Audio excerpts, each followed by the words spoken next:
Et salut à tous, on est le 17 avril, il fait presque beau et je vous retrouve pour une nouvelle vidéo de vlog à moto. C'est parti.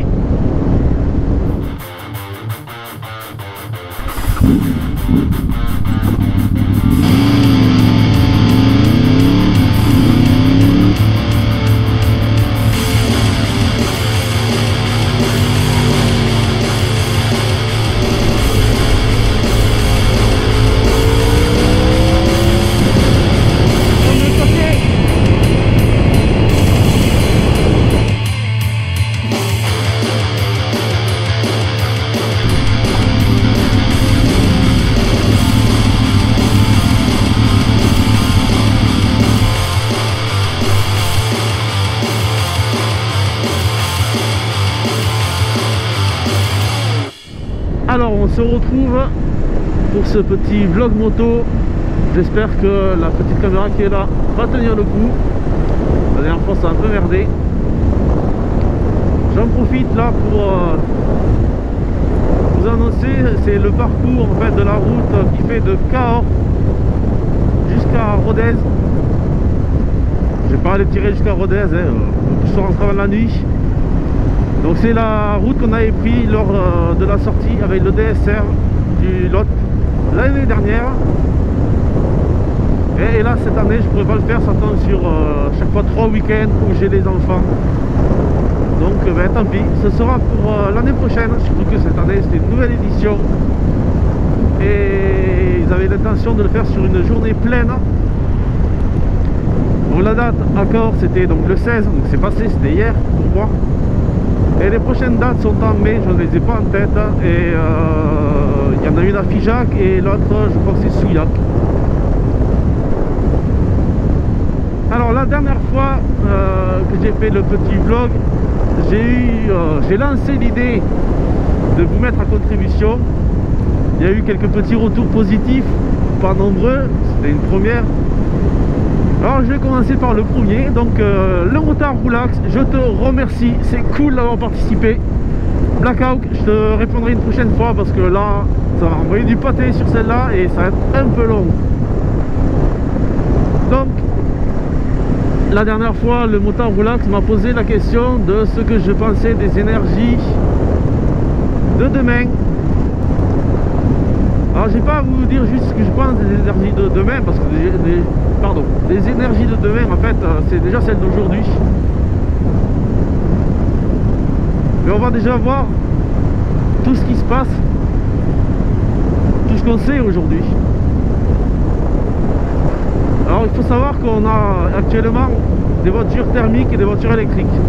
Sur les voitures thermiques, on a ou des essences, ou des diesels, ou des hybrides avec GPL. Aujourd'hui les technologies sont super avancées en matière de motorisation. Et en fait si on a réussi à abaisser autant les consommations et donc les émissions polluantes, c'est grâce à l'injection. En fait avant les moteurs à carburant c'était vraiment un gouffre et au niveau de carburant et au niveau pollution. Je vous parle pas des moteurs de temps, ça c'est encore autre chose. De toute façon il n'y a plus de moteurs de temps sur des grosses motos, sur des voitures parce que c'est juste c'est pas possible. Ça peut faire un autre sujet mais là c'est la mécanique là. Donc du coup aujourd'hui qu'est-ce qu'on arrive à faire? C'est que pour baisser ses consommations, donc on fait de l'injection sur un diesel, on injecte le gasoil, enfin pas le gasoil, attention, on injecte le mélange de carburant en fait, air plus gasoil, à 1600 bars de pression dans le moteur, ce qui est juste énorme en fait. Et voilà, on arrive à un seuil qui est tellement élevé que c'est compliqué de faire plus haut.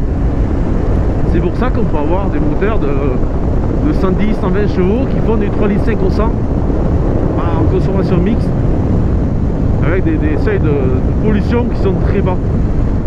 Pour les moteurs essence c'est un peu plus compliqué. En moyenne on est sur une pression injectée à 300 kg, 300 bars. Et c'est compliqué de faire plus parce qu'en fait si on comprime plus l'essence, ce qui se passe c'est qu'elle s'enflamme dans l'injecteur. Et donc ça c'est pas bon parce que ça veut dire que ça va va faire boum quoi, grosso modo.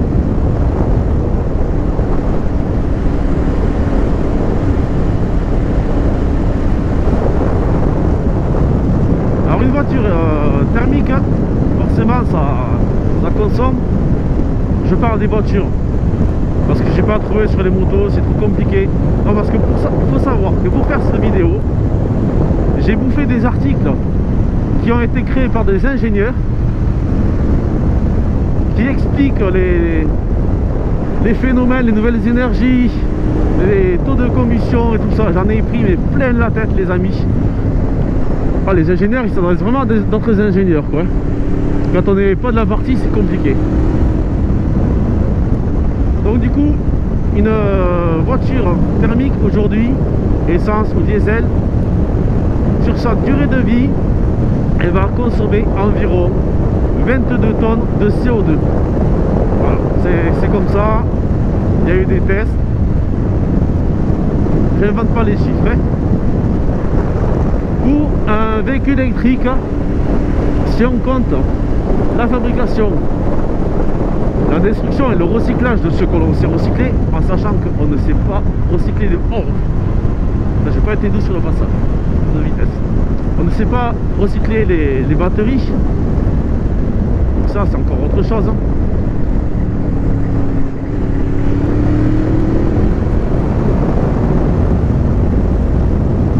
Donc pour une voiture, rien que sa construction et sa destruction, on est à 25 grammes de CO2 par kilomètre, en sachant qu'une batterie électrique ça tient environ, on va dire dans les meilleures utilisations, 200 000 km. Voilà, ça c'est si vraiment on respecte tous les process de charge et de décharge. Plus là-dessus la consommation électrique, parce que, et encore on a de la chance, on est en France. Moi je pense que sur la France, parce qu'en Allemagne comme ils ont réouvert la centrale à charbon parce qu'ils avaient peur du nucléaire, l'électricité est moins verte. Donc nous on a de la chance d'avoir un parc éolien, de l'électricité hydraulique et de l'électricité nucléaire qui est, hélas, faut le dire, pour l'instant le plus propre hormis les déchets nucléaires. Donc on arrive à une consommation de 15,6 tonnes de CO2 sur la durée de vie d'une voiture. Alors voilà, ça c'est les chiffres. Je suis d'accord, les chiffres, ben, les chiffres sont formels, hein, c'est plus propre une voiture électrique. Mais il faut quand même savoir qu'on ne sait pas recycler la batterie. Donc les chiffres sont propres, mais ils sont quand même faussés aussi. Ouais, des chiffres doivent être trop sales des fois. Et là-dedans, dans ces 15 tonnes, en fait, si on écoute les politiques françaises qui veulent promouvoir le full électrique en fait, hein, mais on compte que la consommation qui est française, parce que le reste, la production, on s'en bat les couilles, c'est pas fait chez nous. Donc oui, là où c'est extrait des matériaux, bah, c'est un vrai désastre écologique. Ça pollue les nappes phréatiques, ça pollue l'air, ça pollue le sol, les gens ils sont exploités, ils sont sous-payés. Elle tient pas trop la caméra. Bref, c'est un vrai désastre, mais en fait nous on s'en fout, c'est pas chez nous. Alors du coup, ben, qu'est-ce qu'on fait nous en bon français? On ferme les yeux et on achète notre voiture de bobo électrique. Bon, alors moi j'avoue, je suis vraiment contre les véhicules électriques pour justement ces raisons que l'on nous cache en fait. Et que si on ne fait pas un minimum de recherche, on ne voit pas ces photos de gens qui sont tout gris en fait à cause des poussières. Je vous laisse rechercher. Voilà, il y a plein d'articles. Et il y a aussi donc une nouvelle énergie qui arrive qui est assez récente on va dire. C'est l'hydrogène. Alors l'hydrogène c'est quoi? Grosso modo c'est une pile en fait. Une pile à hydrogène Donc l'hydrogène, c'est une pile. On mélange cet hydrogène avec de l'air et ça crée de l'électricité.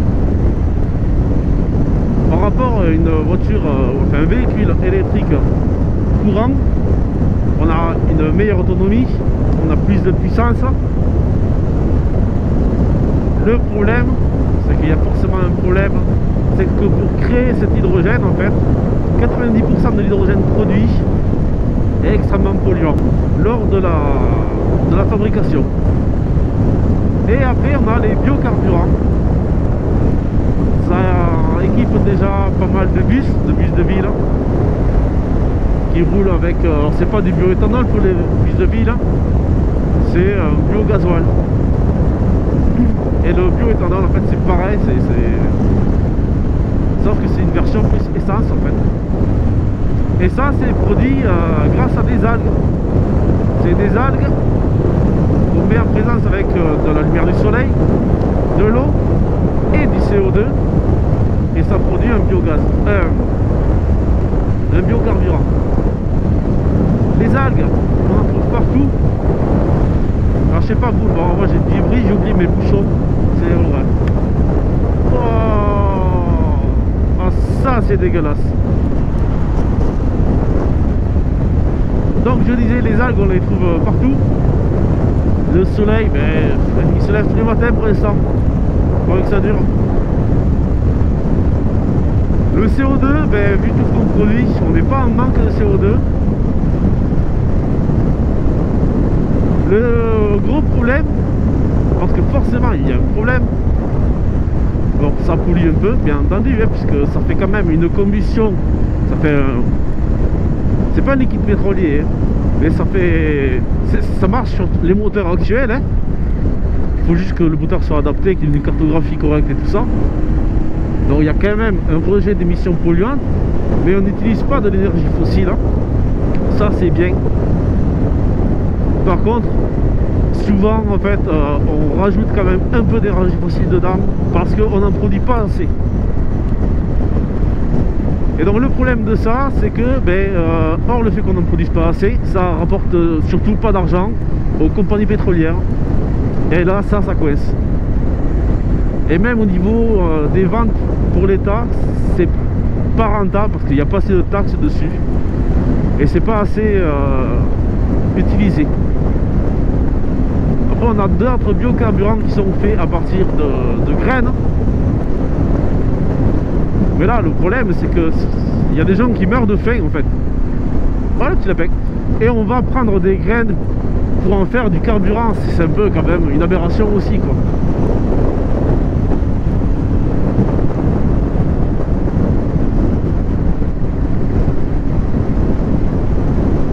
Ouais il est bien gentil mais il me saoule un peu là. Petit avéronné.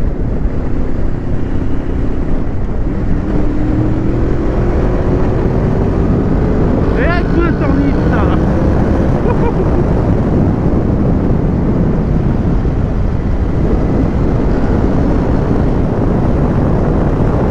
Ah il n'y a pas à chier, c'est fait. Donc voilà, aujourd'hui en fait ce que l'on arrive à faire, ce que l'on sait faire, que l'on maîtrise.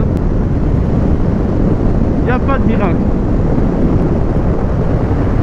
À moins d'équiper tous les véhicules avec de l'énergie atomique. Mais il y aura un autre problème ailleurs. Je vous laisse deviner lequel. Parce que ça marche très bien. Hein. Il faut savoir que les sous-marins nucléaires, en fait c'est ça, c'est un réacteur nucléaire. Un réacteur comme une centrale nucléaire en fait qui fait de la fission. Il est allumé, il tourne en permanence, même quand il est hacké. Donc il faut qu'il soit tout le temps alimenté, il produit en permanence de l'électricité. Mais ils arrivent à le faire, à produire tellement peu avec tout ce qu'il y a à faire, c'est souvent sur les porte-avions. Donc ça pourrait, bon après j'avoue que ça m'a, je suis pas prêt à poser mes fesses sur un mini réacteur nucléaire. Je sais pas ce que vous en pensez. Ah les amis, qu'est-ce qu'il y a des belles sur route, hein. Là je suis en mode rolling, roulax. Ah ce virage est pourri. c'est cool aussi.